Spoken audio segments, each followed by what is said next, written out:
Well, there will be no jokes about Donald Trump's comically incompetent FBI director tonight on ABC because that corporate media giant decided to bend to the will of Donald Trump and Donald Trump's FCC commissioner urged ABC to at least suspend Jimmy Kimmel because of something Jimmy Kimmel said about the reaction to the killing of Charlie Kirk. At 8:04 p.m., Donald Trump tweeted, "Great news for America. The ratings-challenged Jimmy Kimmel show is canceled. Congratulations to ABC for finally having the courage to do what had to be done. Kimmel had zero talent and worse ratings than even Colbert. If that's possible, that leaves Jimmy and Seth, two total losers on fake news NBC. Their ratings are also horrible. Do it, NBC, 3 exclamation points." From the most childish and peculiar, to put it mildly, president in history. That's what he had to say tonight. That's what he thought was important for the world to hear from him tonight. Richard Nixon never tried this. Richard Nixon, the most corrupt American president prior to Donald Trump, never tried to get Johnny Carson fired from The Tonight Show for telling jokes about Richard Nixon.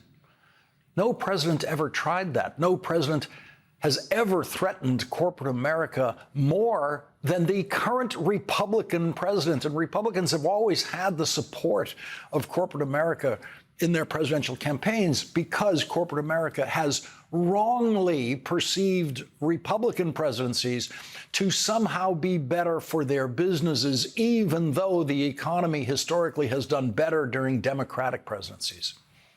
Corporate America has always been biased in favor of Republican candidates for president. The only thing that Democratic candidates for president ever wanted to do that was somehow threatening to corporate America was to have corporations pay higher taxes than Republicans wanted them to pay. Democratic presidents never tried to take over their businesses as Donald Trump has done. Donald Trump is the first president in history to essentially seize a piece of a private corporation when last month the Trump administration took a 10% stake in Intel, a private company. And now that is very old-fashioned and very stupid Soviet-style socialism. Very stupid. Private companies run best as private companies. Republicans prior to Donald Trump were right about that. And Democrats were also right about that because they believed that too. But Democrats still believe it. Democrats have never tried to take over private companies. Democrats have never tried to tell private companies or private universities who to hire or who to fire. When one Republican Senator, Joe McCarthy, went on a crusade against what he said were communists working in the government, and when some other Republican members of Congress crusaded against what they believed to be communists working in the movie business was terrified. And executives developed a blacklist of people who they would not hire. There is no history of corporate bravery in America. And so it is not surprising that corporations, fearing the wrath of a president who will take action against them, do what that president wants them to do. What is shocking is that the United States of America has such a president. We have never had one before Donald Trump. We have never had a president who would tell his FCC commissioner to attack any networks that employ anyone who says anything negative about that president, who tells a joke about that president. And now we do. Now we do have that. I have long thought that much of the coverage of the Trump political career is best left to the late night comedians. There have been many, many news days where I've considered commenting on some aspects of what Donald Trump had done that day and decided not to, because I thought Seth Meyers will do a better job with this. Jon Stewart will do a better job with this. Stephen Colbert will do a better job with this thing. Jimmy Kimmel will do something much better than I can do with that particular crazy thing that Donald Trump had done or said that day. And so I focused on something else that night. Johnny Carson hosted The Tonight Show longer than anyone has ever hosted a late night show. 1962 to 1992. 7 presidents. During those 30 years of Johnny Carson hosting The Tonight Show, months could go by without him making a joke about the president, because the president wasn't a joke. The president was someone who was taken seriously and respected as the president by most people in the country most of the time. Not always, but most of the time. When Johnny Carson did tell a joke about the president, it was usually one joke. One. And he moved on. An unwritten rule for Tonight Show writers was that Johnny Carson never told more than 3 political jokes in one monologue, because Johnny thought that would be boring, because politics was boring. Remember the luxury of politics being boring?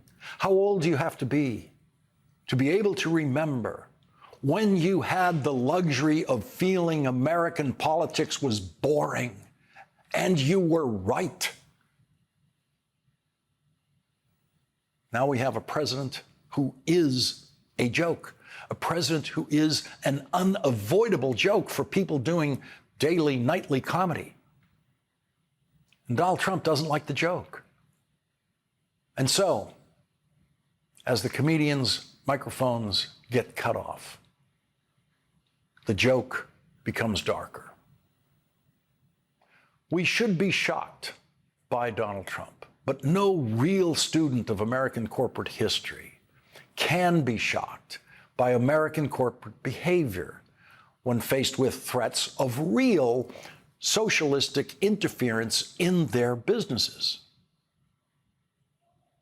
Donald Trump wants us to spend this hour talking about Jimmy Kimmel. That's what he wants. And he has had that wish come true on most of cable news tonight. He won't have that wish come true here. We are going to continue to cover what Donald Trump doesn't want us to cover. Donald Trump wants an hour of talk about Jimmy Kimmel because he wants to show off his power to do what he did to Jimmy Kimmel. That is what he wants.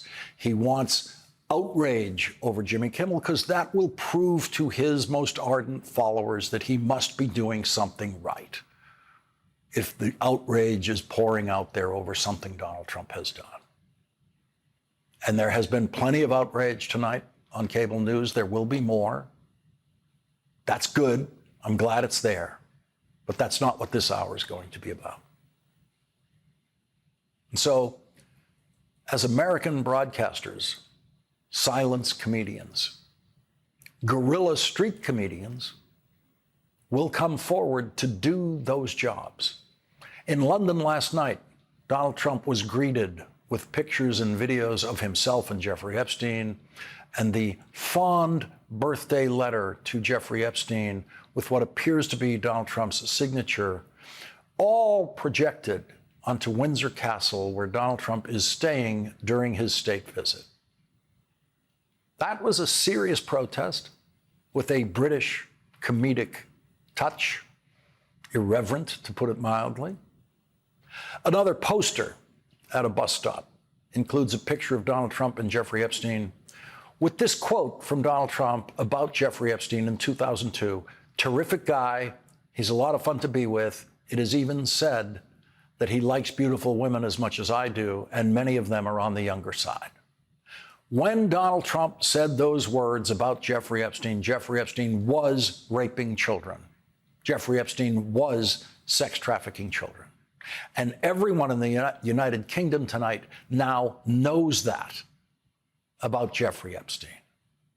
Months ago, when the British government scheduled this flattery tour for Donald Trump in London to try to get him to come to his senses about tariffs, with Britain at least, Jeffrey Epstein had not yet risen from the dead to become Donald Trump's political and moral problem of the year. The crimes of Jeffrey Epstein had already shaken the walls of Windsor Castle for years. The current King of England has a little brother named Andrew, who was a great friend of Jeffrey Epstein and Jeffrey Epstein's criminal co-conspirator and sex trafficker, Ghislaine Maxwell.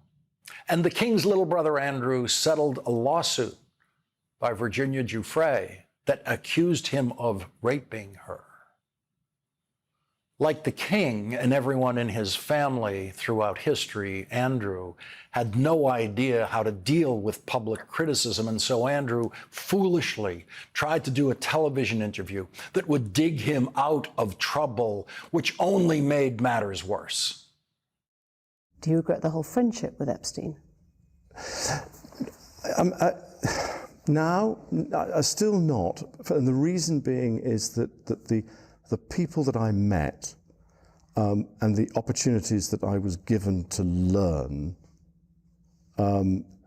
either by him or because of him, were actually very useful. What a horrible, horrible human being. Jeffrey Epstein was very useful to him. That's what the king's little brother thought, still in 2019. Andrew managed to get demoted from a job that isn't a real job because of that interview, because of being so stupid in that interview and being so evil in his relationship with Jeffrey Epstein, and being so evil in his retrospective view of Jeffrey Epstein's utility to him.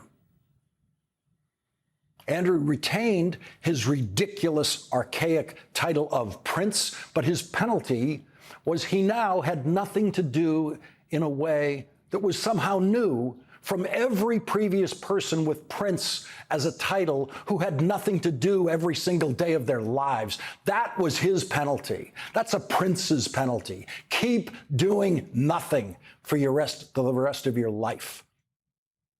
Take a guy that has nothing to do and officially declare he has nothing to do. And don't let him come to some of the important family gatherings because of his association with the raper of children and sex trafficker, Jeffrey Epstein. The last thing the current King of England wanted was the stain of a relationship with Jeffrey Epstein in his family or in his life in any way. That was not to enter his castle. And then, because of Donald Trump's illegal and unconstitutional use of tariffs, the British government got the brilliant idea that the way to deal with Donald Trump is to flatter him with an invitation from the King of England to come to London to be showered in flattery by the family that is already disgraced because of the little brother Andrew's relationship with a raper of children, with a sex trafficker. And so Andrew is not welcome at that table now where Donald Trump is welcome. And Jeffrey Epstein never said that he was Andrew's closest friend. But Jeffrey Epstein did say in a taped interview with Michael Wolff, I was Donald's closest friend for 10 years. And so the King of England has stupidly managed to invite his family's piece of the Epstein scandal right into his castle tonight. If Andrew was too close to Jeffrey Epstein to not be allowed close to the king, how can Donald Trump be sitting at that table close to the king? Peter Mandelson got fired last week. Andrew was not allowed at that table. And now Peter Mandelson, who was supposed to be at that table, who was going to be at that table as of last week, is now not allowed at that table. When this flattery invitation was extended to Donald Trump, Peter Mandelson was in the room in the Oval Office. Peter Mandelson was then the British ambassador to the United States, and he lost that job just last week because of Jeffrey Epstein. Last week, Bloomberg published emails between Peter Mandelson and Jeffrey Epstein in 2008, after Jeffrey Epstein pleaded guilty in a plea deal for sex trafficking. Peter Mandelson emailed Jeffrey Epstein saying, I think the world of you, and I feel hopeless and furious about what has happened. I can still barely understand it, It could not happen in Britain. That was the day after Jeffrey Epstein began serving his very light sentence in Florida, in which he was allowed to spend the day at his office while sleeping at a facility in custody overnight. It just could not happen in Britain. I guess not. What happens in Britain is the king just makes you do nothing for the rest of your life. And so the British government, in its idiotic attempt to co-opt Donald Trump through flattery, has put their king in the center of the Epstein scandal tonight, with Donald Trump sitting at the table while the ghosts of former Ambassador Mendelsohn and little brother Andrew float around the room. In Washington today, at the House Judiciary Committee, Donald Trump's most incompetent FBI director in history showed up for a regularly scheduled oversight hearing where Republican Thomas Massie dismantled Kashyap Patel's lazy testimony to the Senate Judiciary Committee yesterday. I watched some of your Senate hearing yesterday when Senator Kennedy asked you, you've seen most of the files, who, if anyone, did Epstein traffic these women to besides himself? You replied, according to the transcript, there is no credible information that he trafficked them to anyone else. You also said somewhere in the hearing and here today that the problem is that the case files are constrained by limited search warrants from 2006 to 2007, and that the non-prosecution agreement hamstrung future investigations. Those constraints only apply to Southern District of Florida. They do not apply to Southern District of New York, the location of the 2019 sex trafficking indictment, which produced many things, including a series of FD 302 documents. According to victims who cooperated with the FBI in that investigation, these documents in FBI possession, your possession, detail at least 20 men, including Mr. Jess Staley, CEO of Barclays Bank, who Jeffrey Epstein trafficked victims to, victims including minors such as Virginia Roberts Giuffre, may she rest in peace. That list also includes at least 19 other individuals, one Hollywood producer worth a few $100 million, one royal prince, one high-profile individual in the music industry, one very prominent banker, one high-profile government official, one high-profile former politician, one owner of a car company in Italy, one rock star, one magician, at least 6 billionaires, including a billionaire from Canada. We know these people exist in the FBI files, the files that you control. I don't know exactly who they are, but the FBI does. Have you launched any investigations into any of these people, and have you seen these 302 documents? Sir, I have asked my FBI agents to review the entirety of the Epstein files and bring forth any credible information, and we're working with Congress not only to divulge that information and produce it to you, but any investigations that arise from any credible investigation will be brought. There have been no new materials brought to me launching a new indictment. So is the loophole here, or is it your assertion that these victims aren't credible, that the 302s maybe didn't produce credible statements that rise to a probable cause? It's not my assertion, sir. It's the assertion of two different United States attorneys' offices from 3 separate administrations who investigated those same materials in lifetime. Are the 302 documents in the FBI's possession? They reviewed all that, yes, sir. And so have you reviewed those 302 documents where the victims name the people who victimized them? If I personally know, but the FBI has. So how can you sit here and in front of the Senate and say there are no names? I said I named one today.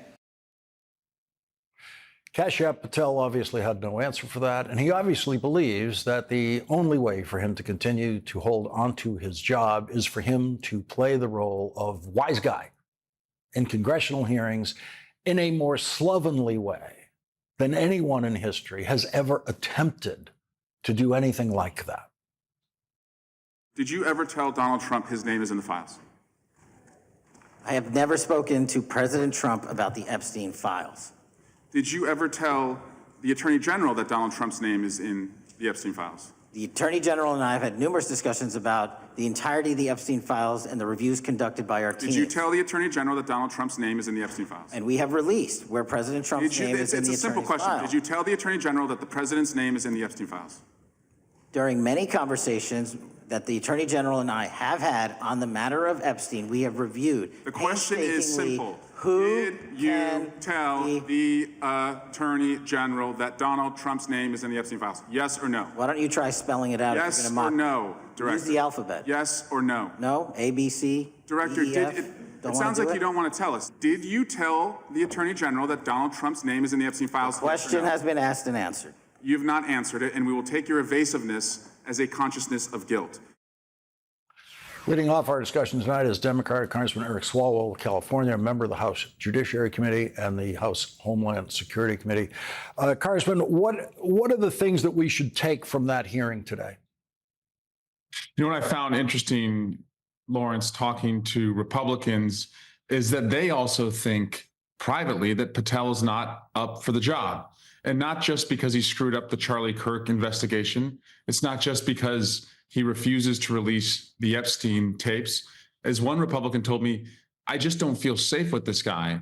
And if you look at his testimony, particularly what you just played there and the way he conducted himself yesterday in front of the Senate, this person is not someone who's going to keep anyone from harm. And you look at him and you think, this guy's unhinged. And he doesn't see his duty as protecting us from harm. He is just protecting himself from Donald Trump.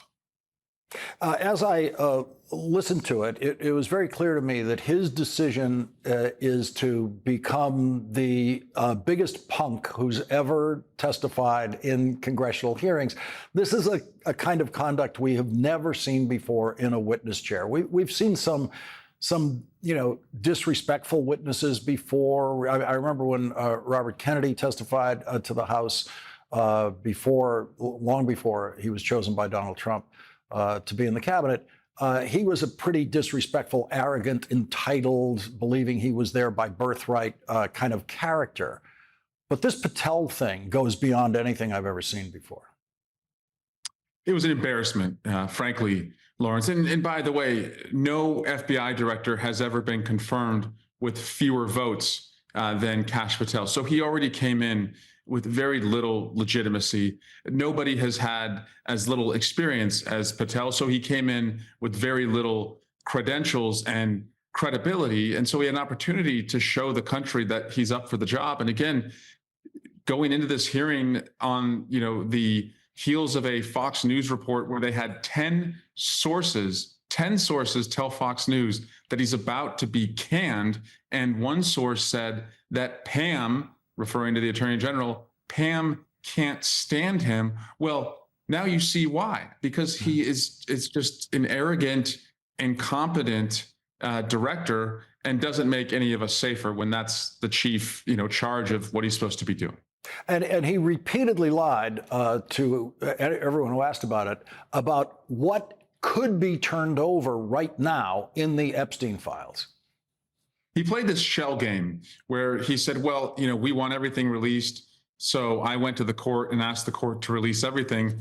And so that's where I read to him the court's opinion, where the Judge Brennan, actually said, no, what we as a court has, the judge says, pales in comparison to what the Department of Justice has. The court is prohibited from releasing witness testimony to the grand jury.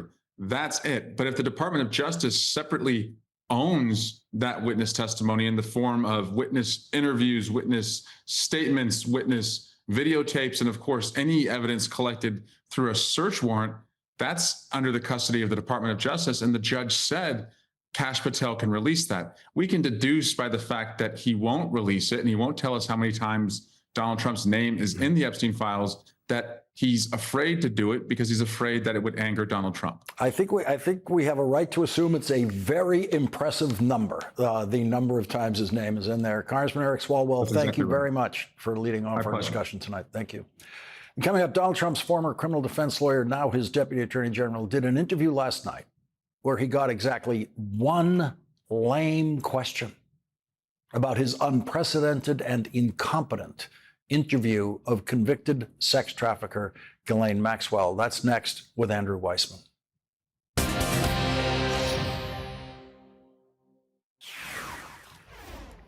Last night, CNN managed to get an interview with Donald Trump's former criminal defense lawyer, who is now Donald Trump's deputy attorney general, and who is the only deputy attorney general in history who conducted an interview of a federal prisoner without knowing anything about the details of the criminal case that got that prisoner convicted. In this case, the prisoner was Jeffrey Epstein's criminal co-conspirator and convicted sex trafficker, Ghislaine Maxwell.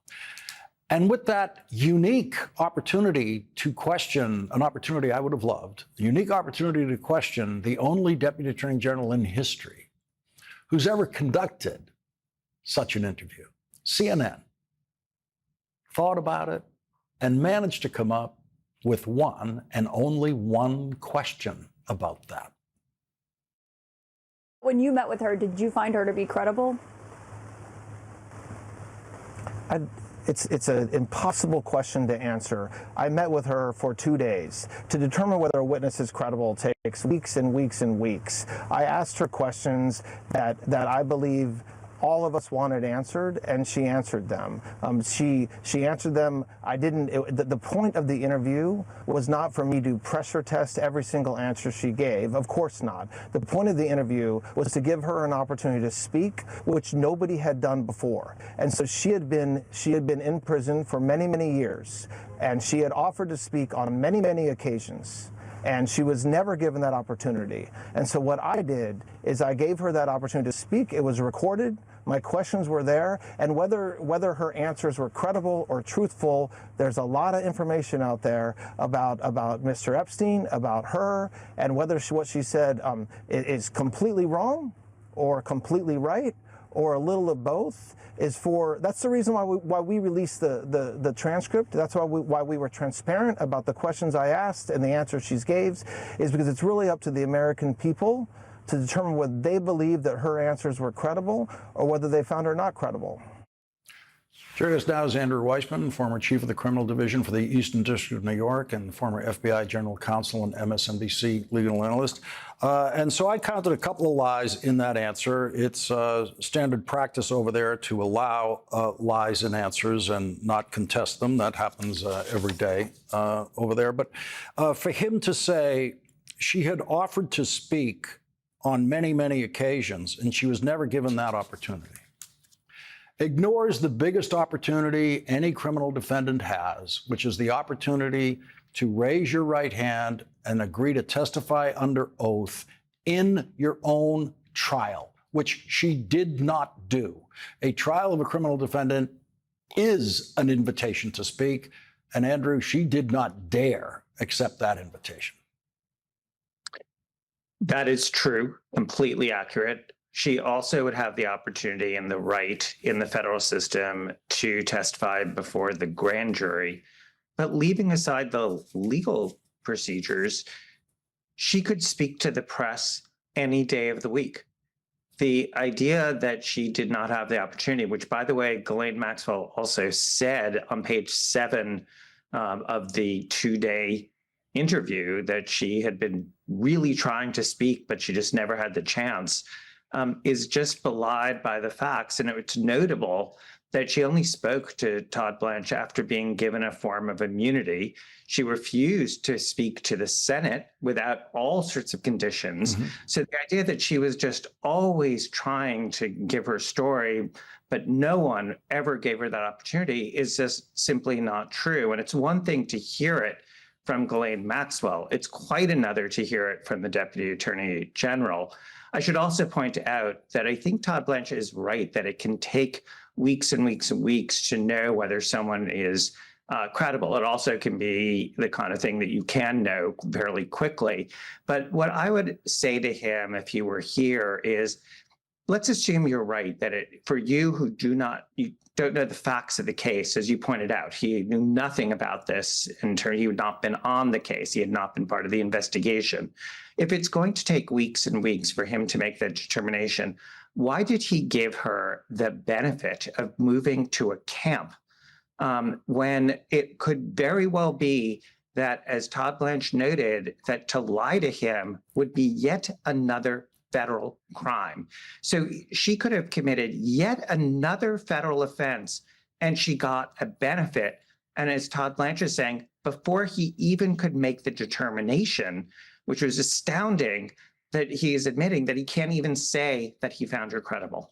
Yeah, and of course, CNN didn't even ask about why was she moved to this camp, so here's Todd Blanche given a chance to say why he was there first, and he never revealed. CNN doesn't realize this, but he never actually revealed in that answer in any way why he was actually there asking those questions. Yes, exactly. He does say that these are questions that America would want to know. But of course, he says no one would expect him to pressure test, just stop for a moment and think about that. America wants to have softball questions with no follow-up so that if she's lying, there's no follow-up of somebody who knows the facts to get truthful answers that press her on actual facts. I mean, that is such a preposterous idea, leaving aside that is just not the role of a prosecutor, to sit there and say, well, I'm just impartial and I'm just going to let her tell her story, but I'm not even going to try to follow up in any way with any contrary facts. I mean, it is truly remarkable that you're hearing this from the number 2 person in the Department of Justice.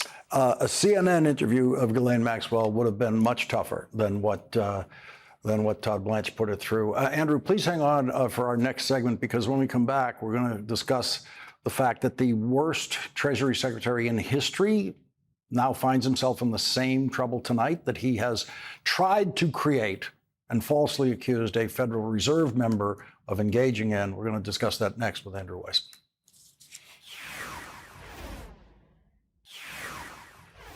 Donald Trump might have the most emotionally unstable Treasury Secretary in history, since he is the only Treasury Secretary who has been repeatedly involved, reportedly, in shouting matches in the White House, including threatening to punch people. And today, Bloomberg News reports this about Donald Trump's current Treasury Secretary, Scott Bessent. U.S. Treasury Secretary Scott Bessent once agreed to occupy 2 different houses as his principal residence at the same time, mortgage documents show. The same kind of contradictory pledges that President Donald Trump has been using to try to oust Federal Reserve Governor Lisa Cook. On September 20th, 2007, he agreed that a 7-bedroom Georgian manor he was buying in Bedford Hills, New York, would be his principal residence over the next year. On the same day, he made the same residency pledge about a beachfront house in Provincetown, Massachusetts. Both agreements were signed by a lawyer, Charles Rich, who had power of attorney to sign on Bessent's behalf. And still with us is Andrew Weissman. And let me just stipulate for the record here, no one like Scott Bessent lives in Provincetown year round. That is a beach resort, summer beach resort. So it's just patently ridiculous on its face if you know where one of those houses is. But Andrew, here he is. He's been very excited about the possibility of getting rid of Lisa Cook for exactly what we find he has done. So I think one thing that's really important for people to know is, in order to prove this, it really involves intent. What did the person know and what did they intend? And so just because you have 2 applications, even close in time or even the same day, obviously that is some evidence. But what you're really looking at is, what was the intent there? So, for instance, you could imagine Scott Bessent saying, well, I didn't look at this. My lawyer did it, or someone else filled it out. Obviously, it's also possible, he filled it out and he, in fact, is guilty of this. But there are lots of things as a defense lawyer, as a prosecutor, you look at, because it is possible for it just to be a mistake. And that's where Lisa Cook has such a, what looks like a very, very strong argument on that. Because at the same time, she disclosed to the bank that it is not her personal residence. So that sort of being able to show that there's a discrepancy in the paperwork because she was telling them that this is not what's going to be a principal residence, it really makes it very, very hard for the government to credibly say that she intended to mislead because they have a document that shows she didn't do that. Scott Bessent, so far, we don't see that he has done that.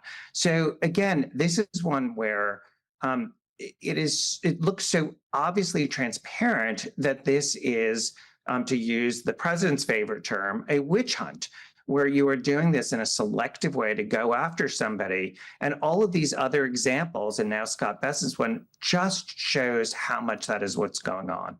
Andrew Weissmann, thank you very much for joining us tonight. You're welcome. And coming up, the head of the Centers for Disease Control, who Robert Kennedy Jr. fired, told a Senate committee today that the most dangerous Nepo baby in history is now an extreme public health threat. Senator Ed Markey of Massachusetts, who was in that hearing, will join us next.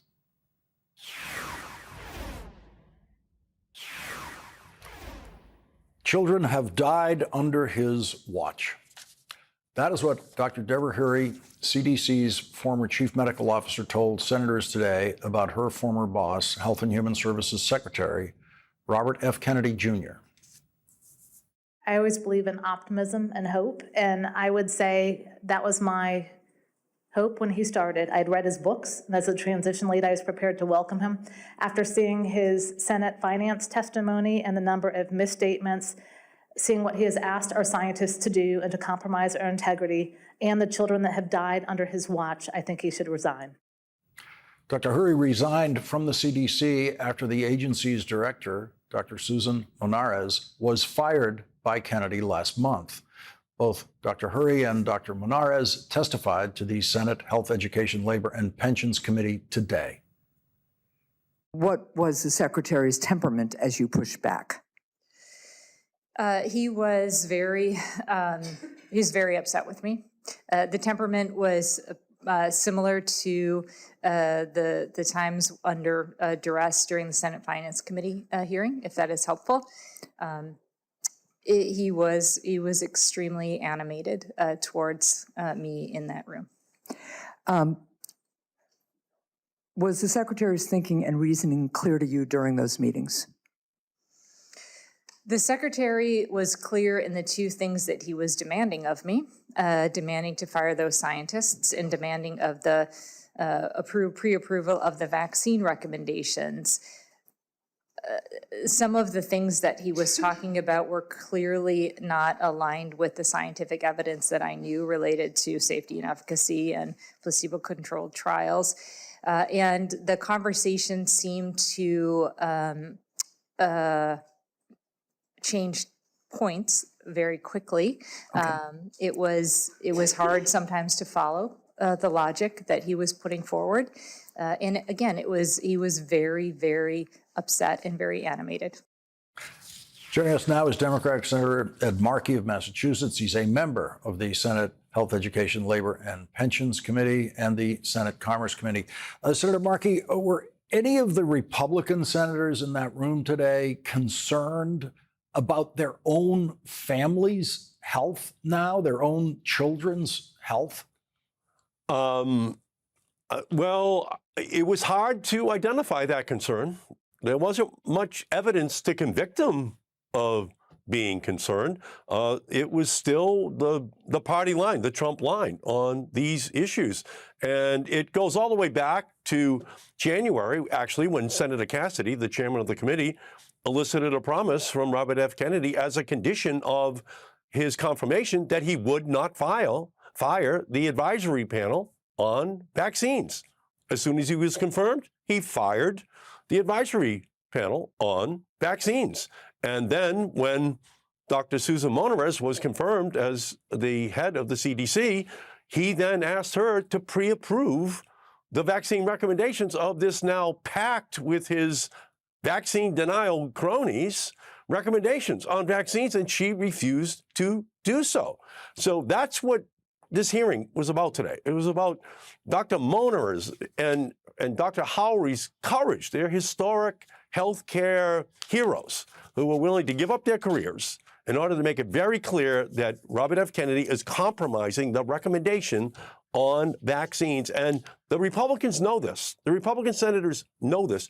We're down to now 1 in 6 parents in the United States not recommending vaccinations for their own children. We're down to 83% compliance. We need 95% compliance in order to have herd immunity in our country. And the Republicans today, there were no Paul Revere's warning of a danger. There was no one backing up Dr. Moner's today. Instead, most of them were still coming in aggressively, trying to undermine her credibility. Senator, as we go forward, short of Democrats winning control of the United States Senate, what can be done to inhibit what Robert Kennedy Jr. is trying to do?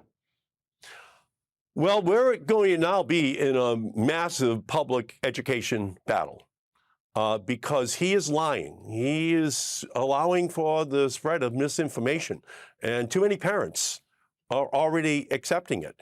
And there are going to be diseases, deaths, despair that is going to have us revisit diseases that existed when you and I were young, measles, mumps, rubella, hepatitis B, all the way down the line, things that were largely eradicated. And we're going to be in a major public health information battle. And it is going to be incumbent upon news media, politicians to stand up and to fight. And by the way, all of the medical organizations in America are fighting this policy which Robert F. Kennedy is seeking to put in place. We are in a battle right now for the public health of our country. We've seen an expansion of life expectancy from age 48 to age 78 in just the last 100 years because of vaccines, because of public health initiatives. And we are in a historic battle.